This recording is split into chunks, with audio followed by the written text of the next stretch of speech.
Bueno, vamos a aterrizar este tema de la fase 2 de la emergencia del coronavirus en México y los protocolos que se deben de seguir. Le agradezco mucho la comunicación en videollamada a el doctor José Artemio Cruz López. Él es epidemiólogo, coordinador auxiliar de salud pública del Instituto Mexicano del Seguro Social. Doctor, gracias por recibirnos la comunicación. Buenas tardes. Muy buenas tardes, Paulina. ¿En qué consiste este cambio a fase 2? ¿Cuáles son las medidas que debemos ahora de sumar y cuáles conservar? Sí, por supuesto. Tenemos que entender que estas fases son propuestas por la Organización Mundial de la Salud, como lidera la Secretaría de Salud Federal. La fase 1 nos encontrábamos con casos identificados que cumplían los criterios clínicos, pero sobre todo epidemiológicos. Provenían de lugares como países donde ya teníamos confirmación local de la enfermedad. Se esperaba que pudieran contagiar a sus personas más cercanas, familiares o grupos sociales muy cerrados. Una fase 2 es aquella donde podemos presentar infecciones en tercera etapa o tercer grado o personas de tercera línea, que son grupos sociales también en localidades específicas. México aún no tenemos grandes casos distribuidos en los estados, como bien nos lo ha informado la Secretaría de Salud.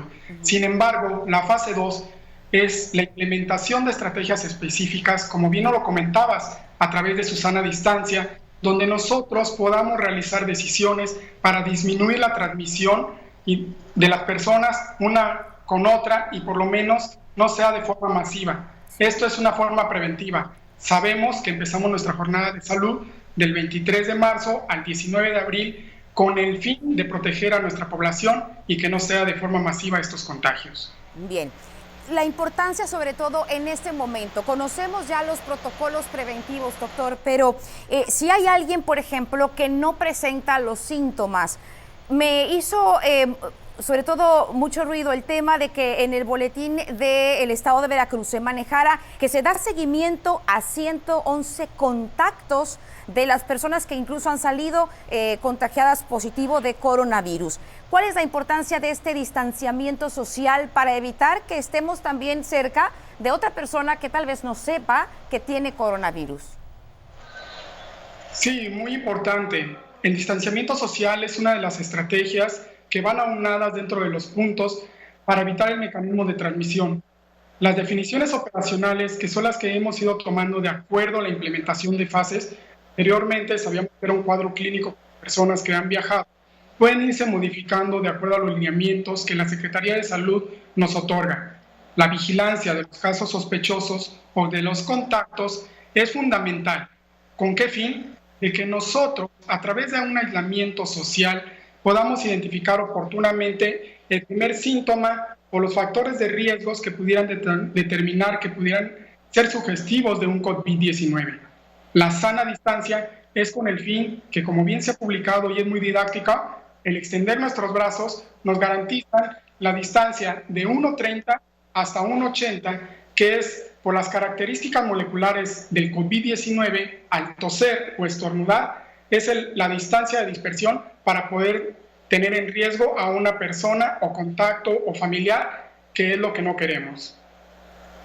Fase 2, ¿debo implementar alguna medida distinta al llegar a casa o qué medidas debo, en este caso ya estamos en el distanciamiento social, ya estamos haciendo trabajo de oficina, designamos a una persona para que acuda a hacer las compras de la despensa del súper y hay quienes deben salir de casa? ¿Hay algún protocolo especial al momento de anticiparnos a entrar a nuestra casa o a nuestra zona de trabajo en caso de que tengamos que acudir a él?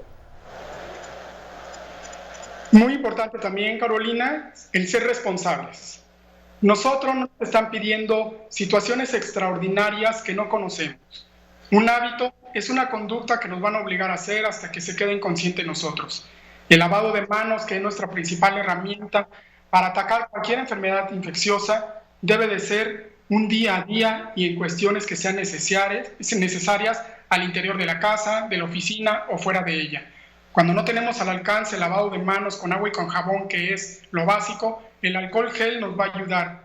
Muy importante, ¿qué restricciones me comentabas? Las restricciones es con el fin de evitar el contagio porque aún no sabemos qué personas lo tienen. Recomendaríamos que si no es necesario que nosotros como familia acudamos a un lugar público, social, no ir más allá de lo requerido. Sabemos que los insumos han sido solicitados, que han sido requeridos este abasto de alimentos, pero sí tenemos que generar conciencia. Tenemos que darle la oportunidad a aquella gente adulta mayor, vulnerable, que en todo caso no puede acudir a ellos. Necesitamos hacer conciencia. El miedo es la principal enfermedad que a todos nos va a atacar, pero necesitamos sobre todo empoderarnos para la identificación oportuna de los signos y síntomas. Bien. Vamos a repetir, por favor, doctor, le agradezco que nos repita los síntomas principales para detectar que podría ser sospechoso de coronavirus. Sí. Primero que nada, necesitamos tener el antecedente de estar en contacto con una persona confirmada por coronavirus. Necesitamos que tengamos ese antecedente validado a través de la Secretaría de Salud o los laboratorios de referencia que tenemos a nivel nacional. Posteriormente, los signos y síntomas. Fiebre, que es una temperatura mayor a 38 grados. Invito a la población que tenga un termómetro en casa. Y o tos, con ausencia de secreciones principalmente, la famosa tos seca. Y se puede agregar uno o más de los siguientes síntomas: un dolor muscular, articular, dolor de garganta. En los casos más graves puede haber un dolor abdominal o dificultad al respirar. Bien, esos son principalmente los síntomas. La otra pregunta del público es si ya me dio coronavirus y resultó positivo y superó este coronavirus, ¿le puede volver a dar coronavirus o puede convertirse en un factor todavía de contagio para los demás? ¿Qué pasa con esas personas que ya tuvieron coronavirus? Una persona identificada, ya confirmada con coronavirus, sabemos por la historia natural de la enfermedad y que nos están demostrando la evidencia, países y la investigación que tenemos en conjunto, que el promedio de recuperación es de 5 a 7 días. Durante los primeros 5 a 7 días pudiéramos contagiar a alguien más. Es importante que toda persona confirmada por coronavirus tenga su aislamiento social durante 14 días. ¿Con qué fin? Porque el periodo extendido, sobre todo en personas complicadas, es el tiempo que nos va a garantizar que ya no van a poder contagiar a alguien más. Entonces sí necesitamos ser responsables porque el 90% de los pacientes presentan síntomas leves, como un cuadro gripal o un resfriado común, en el cual no van a necesitar una atención médica y que con el reposo y aislamiento social recomendado en su sana distancia nos va a ayudar a evitar un contagio entre la sociedad y nuestros convivientes. Doctor, pacientes que tienen consultas de seguimiento en clínicas del Seguro Social, ¿qué medidas están tomando y qué deben hacer? Sobre todo adultos mayores que tienen sus consultas de seguimiento, por ejemplo. Sí, por supuesto. El Instituto Mexicano del Seguro Social a nivel nacional ha tenido una de las grandes herramientas desde el año pasado que se llama receta resurtible. Pacientes crónico-degenerativos aún van a poder acudir a su consulta y en la cual les van a poder entregar estos medicamentos por un periodo un poco mayor al establecido, con el fin de que si ellos están controlados, van a poder estar en casa en reposo. Muy importante porque pueden identificarlo en el IMSS Delegación Veracruz Norte, que a las entradas de las unidades médico-familiares y hospitalarias van a haber filtros y va a haber recomendaciones donde idealmente una persona va a entrar sola o en caso de vulnerabilidad, adultos mayores o discapacidad, va acompañada de otra persona. Se recomienda que no expongamos a nuestros niños menores, a los adultos mayores, porque como sabemos, son las personas más vulnerables. Otra pregunta también es importante, ¿solamente están autorizados los laboratorios estatales para realizar las pruebas del COVID-19? Pero hay particulares que hay personas pues que han presentado los síntomas y han acudido a hospitales particulares. La importancia de reportar estos casos y darle seguimiento al tema de salud pública, de reportar estos casos a los laboratorios estatales que están permitidos para poder realizar esta prueba y que se pueda aclarar bien este tema de los contactos también. ¿Qué importante es esto, doctor?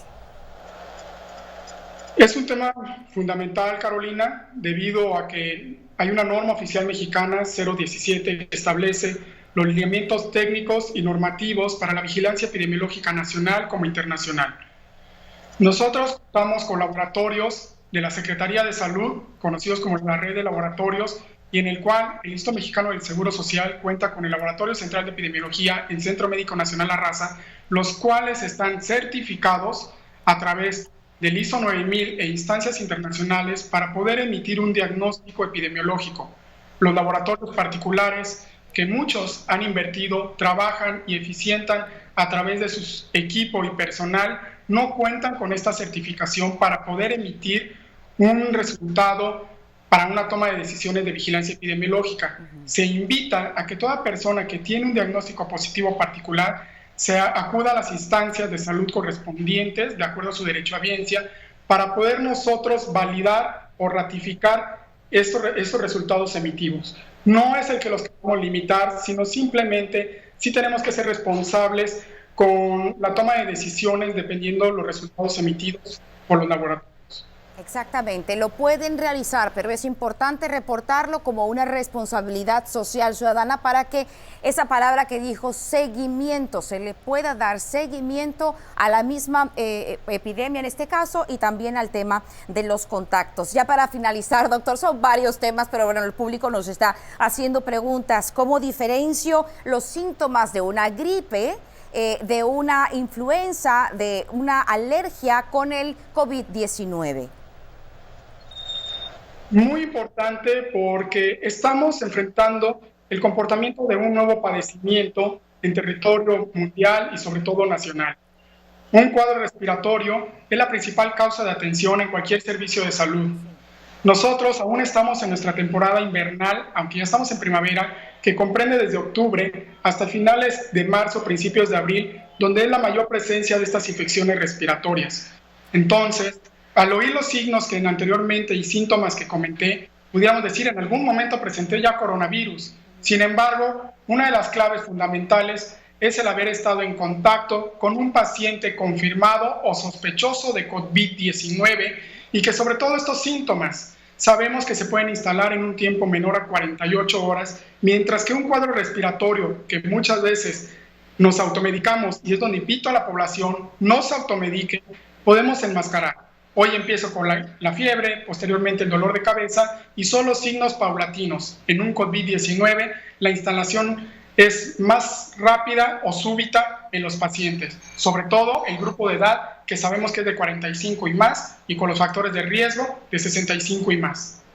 Bien, doctor, pues le agradezco mucho sobre todo esta charla y pues ojalá que nos pueda dar oportunidad más adelante de seguir aclarando dudas de nuestro público. Es el doctor José Artemio Cruz López, epidemiólogo, coordinador auxiliar de salud pública del Instituto Mexicano del Seguro Social, y muchas gracias por apoyarnos con estas dudas que están surgiendo con esta pandemia que ahora es fase 2 en México. Muchas gracias, doctor.